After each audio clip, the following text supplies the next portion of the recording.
Chicago's a disaster, and the governor of Illinois should say, President, would you do us the honor of cleaning up our city? We need help. What law enforcement agency are you doing? You are kidnapping them. Tell us we are taking them. They need help.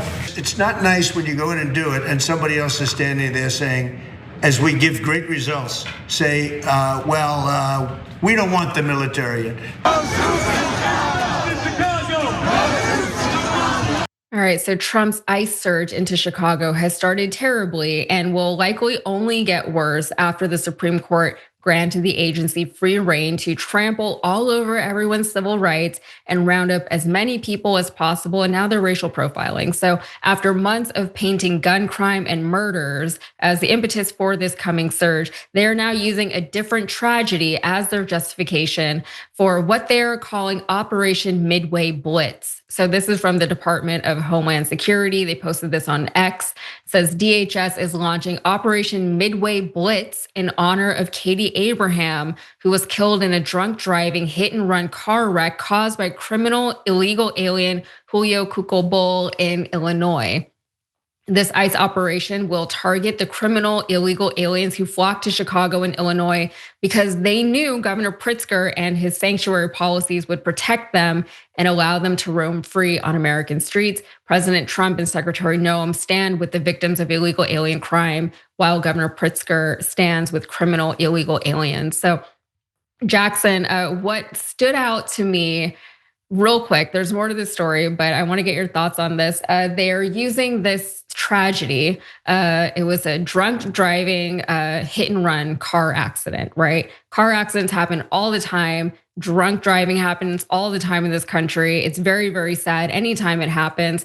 But it's interesting to me that they're naming all of this, or they're doing all of this in the name of this one particular drunk driving incident that was committed by a illegal alien. But the whole point of this initiative, the whole justification that they've given for bringing the military into American cities is that these illegal immigrants are doing like violent crimes, like they're high level criminals, they're terrorists even. And the incident that they use is like a drunk driving incident, which like people do that all the time, including everyday legal Americans. So I thought that was interesting. What are your thoughts here? So, like the whole problem with this push, there's a few things. But one of them obviously is that the overwhelming majority of undocumented migrants are nonviolent. They're just everyday people just getting by with their lives. And again, keeping our economy afloat in truth. The idea that we need thousands and thousands additional ICE agents to deal with this problem of crime, these terrible cities that are so overridden, it's just not true. And so when you send in a bunch of troops into a city, at the end of the day, like what are they really doing besides kind of standing around? This is a big distraction to distract from the fact that Donald Trump is an idiot who's destroying everything and that he's caught up in this Epstein mess. Like, we already have law enforcement, we already have police officers. And so they send these troops into these cities, but like, what are they actually doing? Like, they might arrest a few more people. They may violate a couple people's rights, but they're not actually cleaning up the streets of crime. That's ridiculous. It's for the most part, it's just all for the cameras so that 85-year-old white supremacists in Kentucky or Idaho somewhere where 7 people live can be like, oh, see, Trump finally doing something about them damn streets in Chicago. When in reality, this is one of the best places that anybody could possibly live in the whole world. This type of crime is very limited to isolated areas, but I'll save that commentary for in a few minutes when we go over more information. Yeah, so there is some more.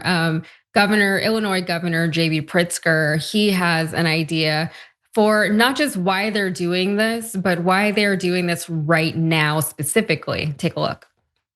We have reason to believe that Stephen Miller chose the month of September to come to Chicago because of celebrations around Mexican Independence Day that happen here every year. It breaks my heart to report that we have been told ICE will try and disrupt community picnics and peaceful parades. Let's be clear, the terror and cruelty is the point, not the safety of anyone living here. So Mexican Independence Day is next week, next Tuesday, the 16th, and Chicago's population is a whopping 30% Hispanic, which means that about a third of the population of Chicago is now subject to being racially profiled the minute that they leave their houses. And as you can imagine, and maybe not as you can imagine, but thankfully this is very unpopular nationally. So a new CBS News poll shows that 58% of Americans oppose the president sending the National Guard to other cities beyond Washington, D.C., but 42% still support it. That number is way too high for my comfort. I don't get it. I don't understand why people are okay with this. And also, they want to use Chicago's high crime rates as a reason as to why they have to do this. And Chicago has long been a boogeyman for the right.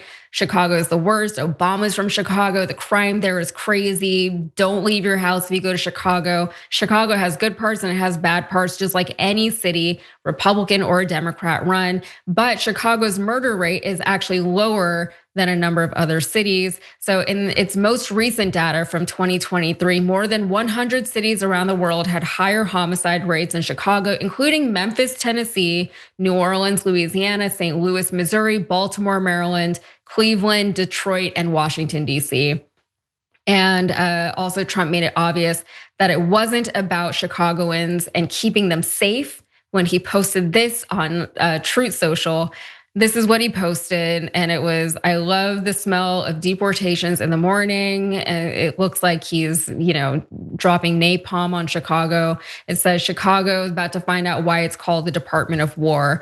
Jackson, what's interesting about this to me is that Trump ran on a platform of being the anti-war president, but now he's doing this. And I mean, he's done other things that have shown that he's not as anti-war as he would like people to think he is.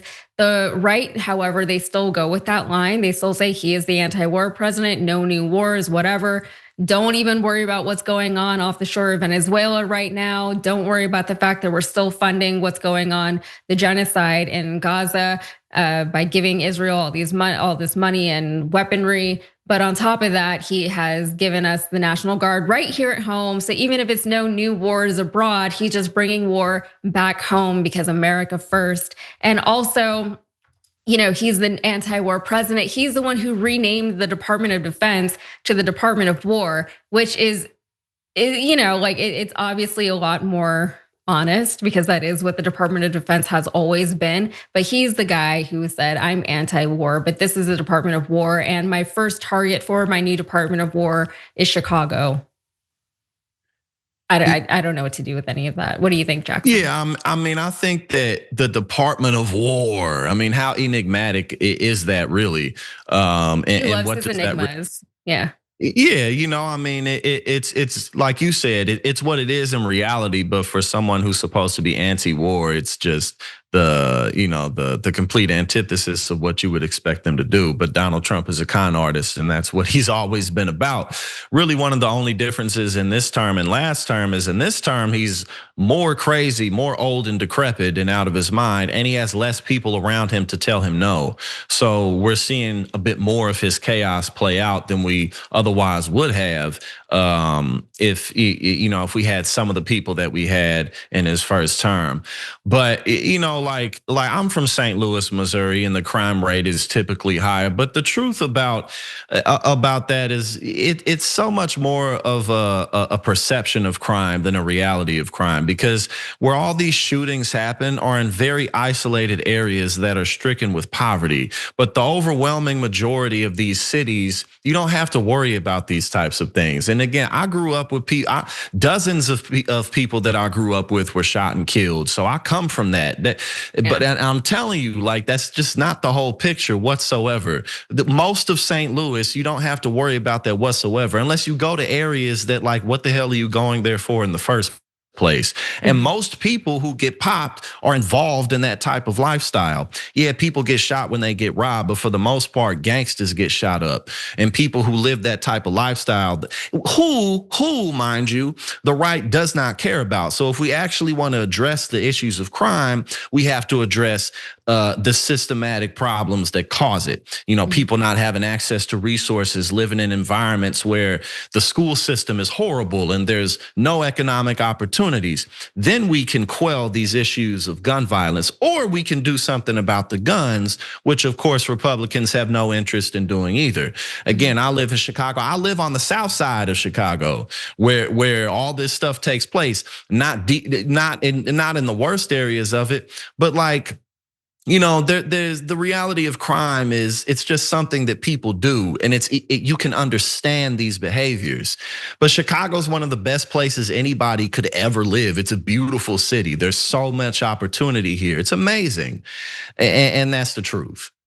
Yeah, I mean, I live in Texas and I have a lot of Republican MAGA people around me. And what's interesting, or like kind of, it's very frustrating actually, is they constantly are disparaging cities that they haven't been to. Sometimes cities that they've never been to, sometimes cities that they haven't been to since like the 80s or the 70s even, right? And they have so many bad things to say about these places, but they really have no idea what the reality is like for the people living in these cities, and they get all of their information from Fox News and the like, and it's all very fear-mongery. It's all highlighting the worst of the worst. And as you said, if anybody in government was serious about curbing crime in any of these big cities, they would have to put a lot of money and a lot of legislation into these cities, particularly into the already underfunded low-income neighborhoods. And we all know that neither party right now is willing to do that.